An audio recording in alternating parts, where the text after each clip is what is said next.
What's in a Name? By Barrie Mahoney. Now, here's the essential question to start the day. Are you sufficiently worthy to have an airport named after you, and presumably after you die? Alternatively, if you don't consider that you meet these high specifications, do you know someone who does? Now, I've never been too sure about the wisdom of naming airports after people.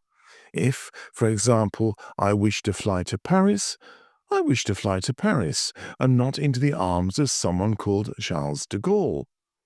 Why do airports in the United States have to be named after past presidents?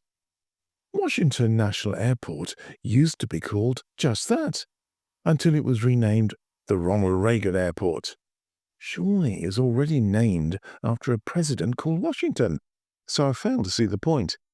In any case, just think of all those costs associated with new signs.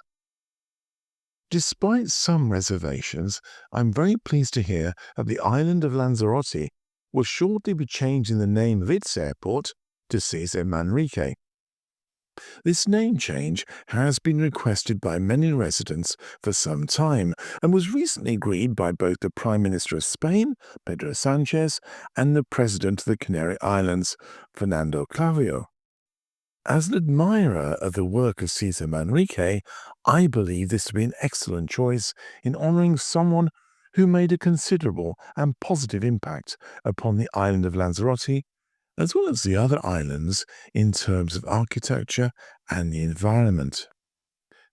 Despite this endorsement, I am also well aware that there will be others who will see the change of airport name as controversial.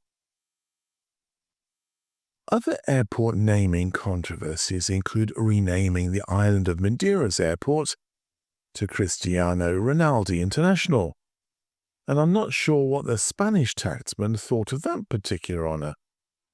Anyone remember the footballer George Best? In memory of both his on- and off-pitch antics, Belfast City Airport has become George Best Belfast City Airport. What a mouthful. Whether he is considered a footballing hero or not, many will be pleased to know that it has a rather good duty-free shop, which might be thought appropriate. Now, over in Jamaica, I gather that the locals were not impressed when their airport was renamed after a part-time resident and author of novels about a British spy called James Bond. Many protested that the airport should have been named after a true islander, such as Usain Bolt, and not Ian Fleming.